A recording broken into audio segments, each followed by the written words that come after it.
Happy Birthday, Princess. Written by the Fandom Freak. Read by Rashi. The room was almost silent, the only sounds being the soft heartbeat monitor, the oxygen machine pushing the air into the patient's lungs, and the quiet drippings of the IV. A blonde laid her head on the foot of the bed, sleeping quietly. The door opened, and a blue-haired male walked in. He looked at the sleeping blonde and frowned slightly. The doctor said she'd been there since she woke up, only leaving for her therapy and the patient checkups. The nurses even brought her meals. No matter how much the staff tried, they couldn't get her to leave Kokichi's side. How could they? They were engaged to be married, after all. Shuichi walked over to the sleeping girl and shook her a little. "Kaede, it's time to wake up." She groaned softly, shifting slightly and stretching herself on the bed, yawning and opening her eyes. She looked at the blue net, blinking slowly. What is it?" She suddenly perked up and looked at her lover, hoping Shuichi woke her for him. Kokichi's eyes were still closed, his breathing mask still on his face. "The others asked me to come to get you. They've arranged something for you." "I'm okay. Thank you, though." The male sighed.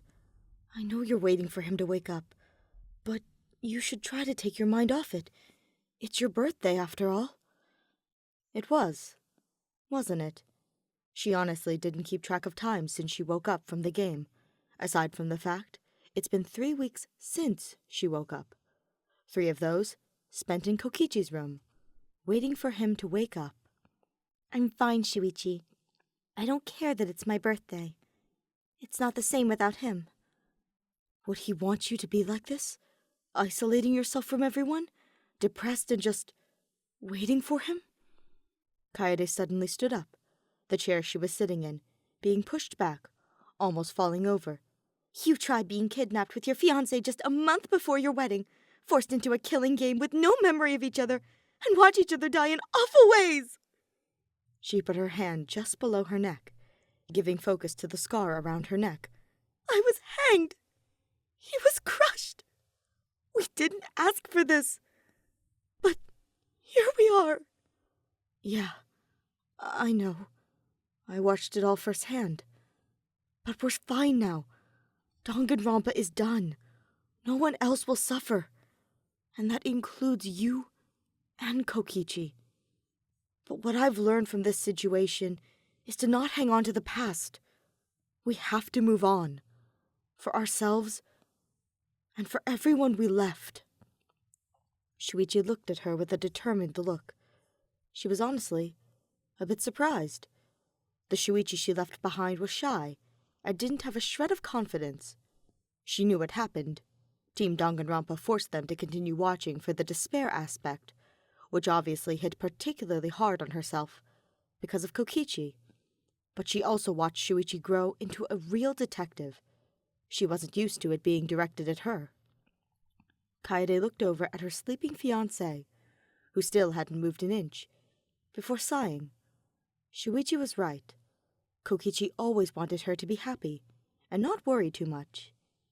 Yeah, he didn't mind, but he would never want her to spend all her time worrying, especially today. It was just weird. They had spent every birthday together since they met, so spending one while he was in a coma was strange. But again, Kokichi wouldn't want her to waste a day. Maybe she did need to take her mind off things. With a sigh, she turned to the blue net and nodded. "Fine, but I can't promise I won't be thinking about him." Shuichi smiled. "That's all right. I understand. But try, okay?" He put his hand out to her, and she took it, walking out with him, not noticing the slight twitch from Kokichi's hand. The two walked through the white hallways of the institution, their steps being the only sound. Kaede kept her eyes on the floor, her mind going back to Kokichi. What if something happened while she was gone? Out of everyone, his body had the most trauma from his death, aside from maybe Korekio, due to the nature of their deaths. The doctor said he was lucky to still be alive from such an experience, even if it was all virtual. Korekiyo woke up, though, so they had hope. He had made a lot of progress, but there was still a chance his health could take a turn for the worse. He may stay in a coma for the rest of his life. Before she could continue down that rabbit hole, Shuichi suddenly stopped, making her stop. He had brought her to the cafeteria. They must be throwing a surprise party for her. The mail didn't say it was a party, only that they had arranged something for her, so she could only assume it was one. "You should go in first." "Yep, just fueling the suspicion." She nodded and opened the door. The lights were turned off, but as she walked in, they suddenly turned on, and everyone jumped out from behind the tables. "Surprise!" All their voices together filled her ear as she looked around, pretending to be surprised. It was the least she could do for them. Everyone stood in their issued pajamas and slippers, but with the added party hats on their heads. Streamers and balloons decorated the small area they were in the cafeteria, with "Happy Birthday" on the wall next to them, and food on a table nearby. Even through all the trauma, they still threw a party for her. She couldn't help but give a genuine smile, the first one she had in a long time. "Thank you, everyone. This is amazing." Kaito came over to her and gave her a rough side hug, almost crushing her head. At first, she was upset that he woke up before her lover, but he didn't suffer from the same body trauma, so she no longer resented him.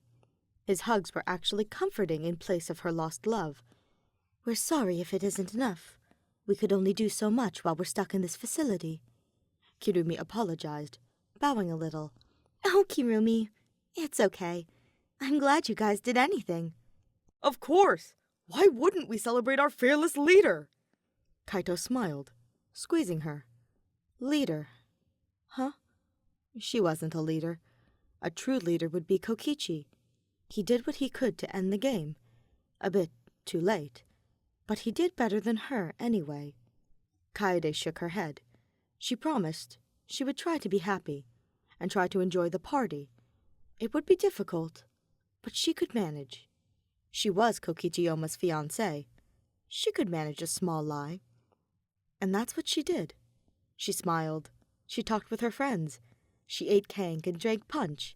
She played the games they had like hot potato and pinned the tail on the donkey. Gonta won, which was a sweet treat. Kaede felt like a kid again, and she could only think about how much fun Kokichi would have if he were here with her. Kokichi. Was he doing okay? He was all alone in his room. No one would know if he was awake, or if he was even doing okay. Should she go back? The party was still going with smiles everywhere.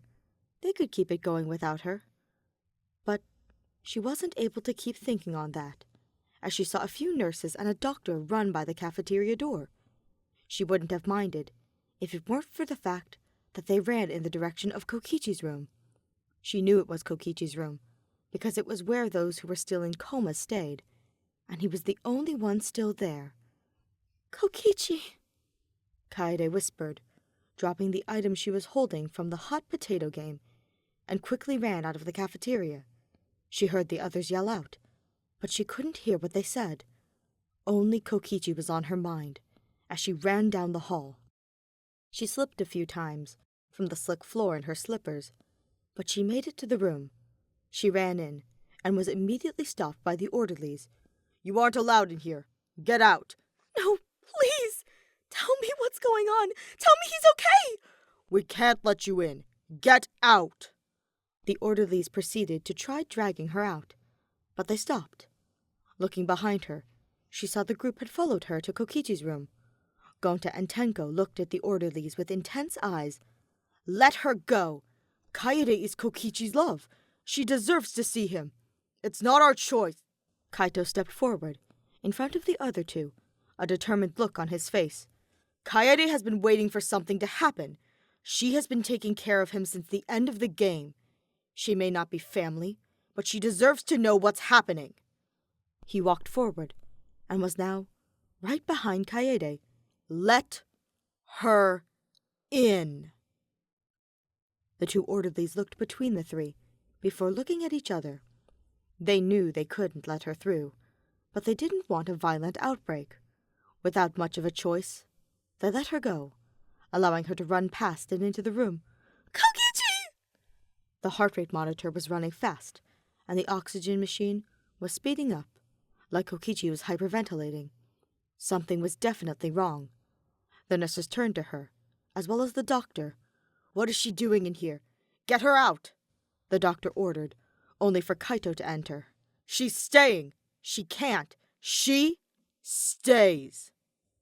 Deciding not to argue, especially considering the patient needed his attention, he said nothing more and turned back to Kokichi. Kaede stayed to the side, not to get in the way, Kaito standing behind her, worried as well. The blonde quickly hugged the male, beginning to cry. "He has to be okay. He has to be." Kaito put a hand on her head, making her look up, tears beginning to fill her eyes. "He'll be okay, Kaede." Just then, a sleepy groan was heard, making the two look over. Kokichi was grimacing, unlike his normal blank face. His eyes suddenly opened, blinking a few times to get used to the light. What the fuck is happening?" He spoke, his words slightly muffled from the oxygen mask. That's what broke Kaede. His face moving, his eyes opening, his speaking. Although the nurses yelled at her, she ran to the bed and threw her arms around Kokichi, hugging him as tightly as she could. "You're awake! You're awake!" she cried. Kokichi freaked out and weakly pushed her away, his eyes wide in fear. The blonde backed away, confused, and now feeling sorrow. "Or do you?" The male looked at her, blinking a few times. Kaede? She nodded, and he relaxed a little. "Princess? I'm sorry. Just the tight feeling made me..." Now, she felt guilty. How did it not register that he still had trauma from that crushing feeling? "I'm sorry, dear. I got excited and..." He reached his hand out to her, and she gently took it, not wanting to scare him again. "How are you feeling, sir? Any sickness? Pain?" Kokichi groaned, now realizing other people were here. "I'm fine. Can I be alone with my princess now?" "Sir, we..." Kaito looked at him with an almost dark look. It even scared Kaede a little. The doctor caved, growling a little. "Fine. You may be with her for now, but we will come back for a checkup in a bit." "That's fine. I just want some time with her." The doctor left, and the nurses made sure he was comfortable before following, leaving Kaede and Kokichi with Kaito in the corner, everyone else trying to peek through the door. Kokichi looked up at Kaede and smiled weakly. "So, none of it was real?" She shook her head. "It was a simulation. They kidnapped random, happy people, erased our memories, and put us into something called a New World program. Luckily, Shuichi's uncle was able to piece it all together and reach us just in time for Shuichi to end the game. I remember the kidnapping, but the rest... Thank you for telling me." Kaede leaned over and kissed his cheek, making him smile just a bit more. It was then they remembered Kaito and everyone else. Kokichi scowled a little. "Go away. Leave me and my princess alone." The others decided to do so, with the more respectable ones having to drag the others away to leave them alone, with Kaito being the last one. "We'll clean up the party, and when he gets better, we'll throw another one for him." And with that, the astronaut left. "Party?" Kokichi turned, confused. Kaede took her chair and sat next to him.